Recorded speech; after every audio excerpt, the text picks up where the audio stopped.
Praise the lord.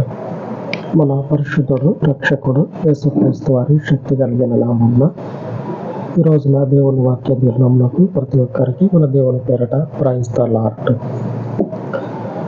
దేవుని శక్తి కలిగిన కార్యాలు అంటే దేవుని అద్భుతాలు కళ్ళ ముందు జరుగుతున్నప్పుడు మన ప్రవర్తన అనేది దేవునికి అనుకూలంగా మారాలి. దేవునికి అనుకూలంగా మారాలి. నేను మారను. ఆ చెట్టు మొద్దు ఎప్పుడు ఒకే దగ్గర ఉంటుంది. నేను కూడా అట్లనే ఉంటా. నేను కూడా ఆ మొద్దులాగా అట్లనే ఉంటా అంటే చివరకు వచ్చేది అంటే చివరికి జరిగేది ఏంటంటే ఆ మొద్దు పరిస్థితి ఏమవుతుంది? కొట్టేసి పొయ్యిలో పెడతారు. చెట్టును కొట్టేది ఎందుకు? పొయ్యిలో వాటినికే కొట్టేస్తారు. అలాగనే దేవుని కార్యాలు శక్తి కలిగినటువంటి ఆయన సాహసాలు మన జీవితంలో జరుగుతూ ఉన్నప్పుడు మార్పు చెందాలి.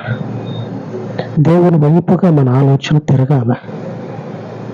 తిరిగితేనే రక్షణ అనేది, ఆ రక్షణ ద్వారా వచ్చేటువంటి నెమ్మది అనేది మనకి దేవుడు స్థిరపరుస్తాడు, స్థిరంగా నడతాడు. ఈ విషయం గురించి మనం ధ్యానించుకుందాము. దేవుని కార్యాల కొరకు ఎంత ఆశగా ఎదురు చూశారో అంతే శక్తి చేత దేవుడు ఇశ్రాయేలీయులకు ప్రత్యక్షమైండు. అలాగనే క్రొత్త నిబంధన కాలంలో దేవుడు అంటే ఎరగనటువంటి మనుషులకి ప్రత్యక్షమైండు.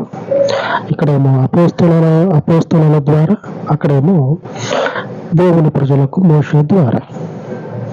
రెండింటి దగ్గర చూడండి, దేవుని శక్తి కలిగిన కార్యాలు జరగటం కొరకు దేవుడు తనను తాను దేవుని సేవకుల చేత బయలుపరుచుకున్నాడు, ప్రత్యక్షపరుచుకున్నాడు.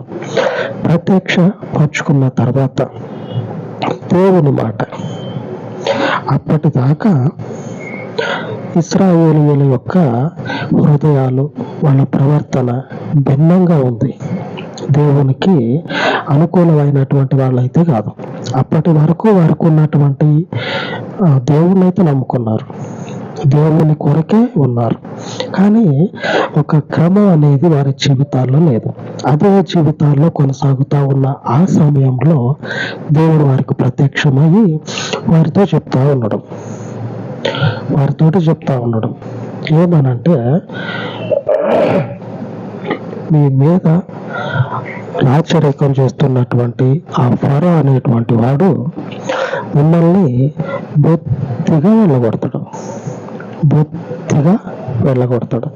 కాబట్టి మీరేం చేస్తారంటే ఆ దేశాన్ని విడిచిపెట్టి వచ్చేటప్పుడు ఆ దేశంలో ఉన్న ప్రజలందరినీ కూడా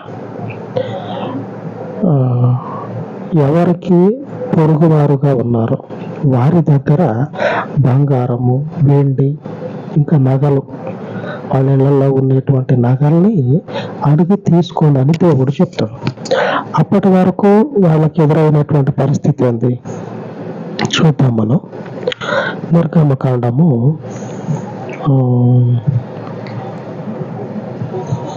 11వ అధ్యాయము 1వ వచనం. మరియు యెహోవా మోషేతో ఇట్లా నేను ఫరో మీదికిని ఐగుప్తు మీదికిని ఇంకొక తెగులును రప్పించదను. అటు తర్వాత అతడు ఇక్కడ నుండి మిమ్మల్ని పోనిచ్చును. అతడు మిమ్మల్ని పోనిచ్చినప్పుడు ఇక్కడ నుండి మిమ్మల్ని బొత్తిగా వెళ్ళగొట్టును. అయ్యా మీకు దండం పెడతా, మీరు వద్దు, నా దేశాన్ని, నా ప్రజలను వదిలిపెట్టి పోండి అని బతిలాడతాడు. ఒక రాజు బొత్తిగా వెళ్ళగొట్టినంటే అర్థం ఏంటంటే అదే అర్థం. ఏ మాత్రం కూడా మీరు ఉంటానంటే ఒప్పుకోరు. మీరు వద్దు, ఎంత తొందరగా ఖాళీ చేసిపోతే అంత మంచిది నాకు. మొదట మీరు అసలు మాట్లాడవద్దు, రెండో మాట వద్దు, మీరు బయటికి పోండి ముందు అని ఫరో ఏం చేస్తాడంటే మిమ్మల్ని వెళ్ళగొడతాడు. దేవుని కార్యాలు కఠినపరచబడినటువంటి, క్రమము లేనటువంటి, ఒక ఆ, స్థితి లేనటువంటి, ఒక క్రమమైనటువంటి జీవితాలు కానటువంటి వారి మధ్యలో జరుగుతూ ఉన్నాయి దేవుని కార్యాలు. మనకి కూడా జరుగుతాయి. ఆమేన్. ఒక చిన్న సాక్ష్యం చెప్తా. మనకి కూడా జరుగుతాయి. ఆ,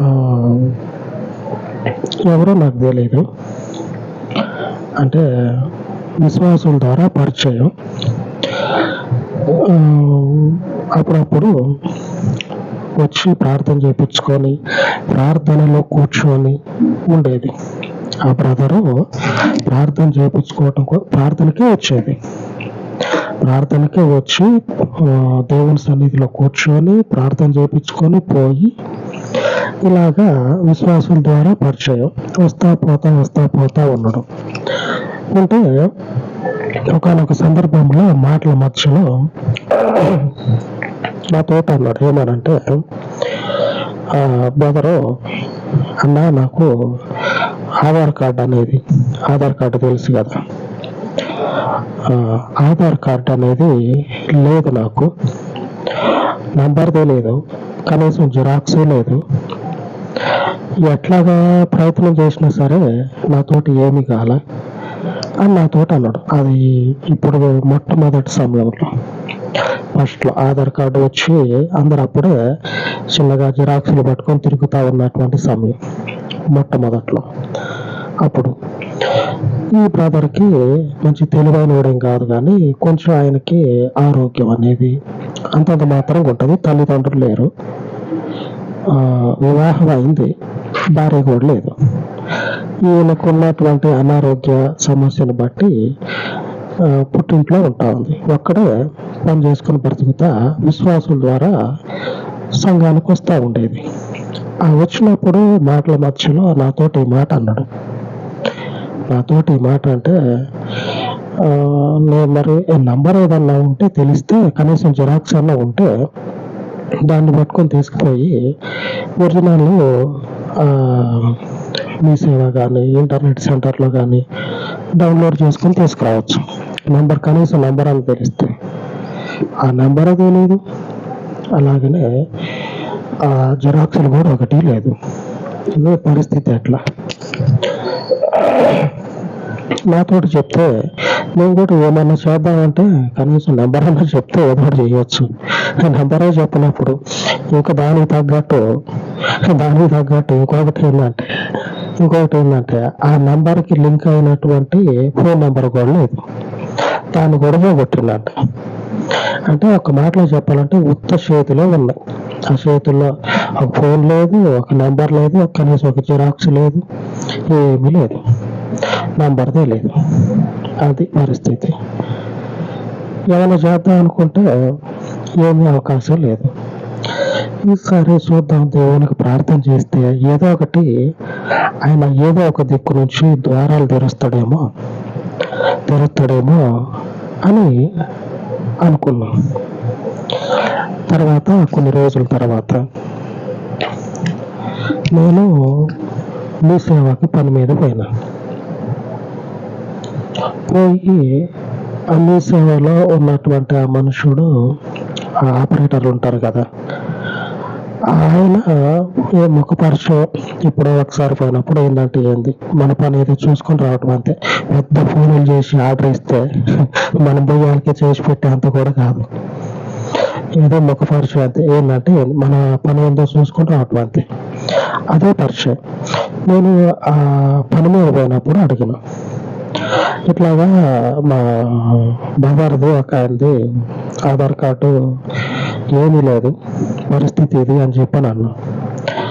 అంటే పేరు ఏమన్నా తెలుసా అని చెప్పని అడిగిండు. పేరు తెలియక, ఆ పేరు తెలుసు, కాకపోతే ఇంటి పేరు తెలియదు. ఇంటి పేరు, ఆ తండ్రి పేరు, పూర్తి పేరు అందులో ఉన్నట్లుగా స్పెల్లింగ్తో సహా ఒక్క లెటర్ తప్పుపోవద్దు అందులో ఉన్నట్లుగా చెప్తే ట్రై చేద్దాం అని చెప్పనంటే, నేను నెంబరే ఫోన్ చేసి అడిగితే ఆయనకి అది కూడా అంతంత మాత్రమే. ఏంటి, పేరులో ఇంగ్లీష్ లెటర్లు కూడా అంతంత మాత్రంగానే చెప్పాడు. కాకపోతే ఒక క్లారిటీ అనేది వచ్చింది. మనిషి పేరు, ఆ తండ్రి పేరు, వారింటి పేరు, ఈ 3 పట్టుకొని ఆ మీ సేవ ఆపరేటర్కి ఇస్తే, ఆ మీ సేవలో చేసేట ఆయన ఎట్లాగో ఒకలాగా కింద పడి మీద పడి మనిషిని అయితే పట్టుకొని నేను ఇటువైపు ఉండా, చూడు ఇదే మనిషా కాదా అని చెప్పినని ఫోటో ఉంటుంది కదా, ఆ మనిషిని సెర్చ్ చేసి ఆ నెట్లో నుంచి డౌన్లోడ్ చేసి దాంట్లోనే చూపించండి ఈయనైనా కాదా అని చెప్పినట్టే, ఈయన ఇదే కావాల్సింది ఆధారు, డౌన్లోడ్ చేసి అని చెప్పాను. సరే కాబట్టి డౌన్లోడ్ చేసిండు. నేను కూడా పోయింది ఒకటేసారి లామినేషన్ చేపిద్దామని. అప్పుడు పెద్దగా వచ్చేది, ఇప్పుడు స్మాల్గా చిన్నగా వస్తూ ఉంది కదా, అట్లా కాదు అప్పుడు పెద్దగా A4 సైజు ఆ పేపర్ ఎలాగుంటుంది, బుక్ల పేపరు అట్లాగే పెద్దగా వచ్చేది. ఆ పెద్దదాన్ని లామినేషన్ చేపించి తీసుకొని వచ్చా. ఇక తర్వాత ప్రార్థనకు వచ్చినప్పుడు ఆ బ్రదర్కి చెప్పలే. ఇక ఆ బ్రదర్ తోటి నీది ఇట్లా ఆధార్ కార్డు వచ్చిందని చెప్పిన అంట్లా సండే రోజు వస్తాడు కదా, వచ్చినప్పుడు ఇద్దామని చెప్పనని చెప్పల. సండే రోజు వచ్చిన తర్వాత ఆ ఆధార్ కార్డు అనేది తీసి కళ్ళ ముందు పెడితే ఆ మనుషుని హృదయం ఉప్పొంగిపోతా ఉంది. ఎందుకంటే అప్పటి వరకు ఎన్ని ప్రయత్నాలు చేసినా దొరకల. అలాగని అక్కడ మనకు తెలిసిన వాళ్ళు ఎవరు లేరు. లేకపోతే ఈ బ్రదరు మన బంధువు కాదు, ఎవరో తెలియదు, దేవుని దగ్గరకు వచ్చాడు. దేవుని శక్తి కలిగినటువంటి కార్యాలు దేవుడు జరిగిస్తాడు. మనం తిరగాల, దేవుని వైపు తిరగాల. ఇప్పుడు ఆ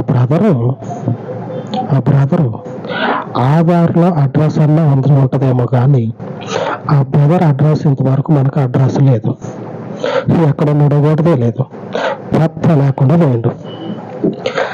దేవుని కార్యాలు జరుగుతూ ఉన్నాయి అనుకోండి, తిరుగుతూ ఉండాల. ఇశ్రాయేలీయుల ప్రజలు ఉన్నటువంటి ఆ పరిస్థితుల్లో వాళ్ళకి ముందున్న పరిస్థితులన్నీ కూడా గడ్డు పరిస్థితులు, భయంకరమైన పరిస్థితులు. ఆ పరిస్థితుల్లో దేవుడు మొత్తం రాజును ఇట్లాగా తిప్పి ఏ నోటితోటి పోయారంటే చూసుకోండి అని అన్నాడో, మీరు పోతేనే నాకు మనుగడ, కాబట్టి మీరు పోండి అని చెప్పేదాకా దేవుడు పరిస్థితుల్లో తిప్పుకుంటూ వచ్చిండు. మన హృదయంలో దేవుని కార్యాలకు సమ్మతించాల, ఆయన వైపు తిరగాల. ఎప్పటికీ ఆ పిచ్చి మధ్యలాగా అట్లాగనే ఉంటా అంటే ఎవరికి నష్టం? దేవునిక. అప్పుడు దేవుడు ఎలాగున్నాడో ఇప్పుడు కూడా అదే శక్తి సామర్థ్యాలు కలిగి ఆయన బలాన్ని పెంచుకుంటా ఉన్నాం. మనుషులలో ఆయన బలాన్ని పెంచుకుంటా ఉన్నాడు. అంటే అనేకులు ఆయన వైపు తిరిగేటట్లుగా దేవుడు చేసుకుంటా ఉంటాం. ఆయన సామర్థ్యము పెరుగుతూనే ఉంది కానీ తగ్గల. ఆయన ఎప్పటికీ బలవంతుడు కానీ పెరుగుతూనే ఉంటాడు. ఆయనకి అసాధ్యమైనదంటూ ఏది కూడా లేదు. ఆయన ఎప్పుడు ఘనుడే.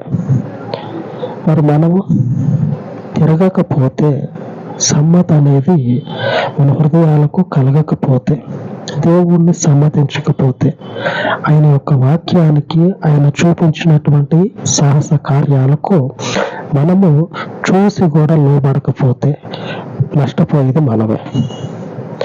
ఇశ్రాయేలీయులు ఆ తర్వాత వైభవంతో, ఘనతగా, గొప్ప పేరుతోటి ఆ దేశం నుంచి బయటకు వస్తారు దేవుని గొప్ప కార్యాలు జరిగిన తర్వాత.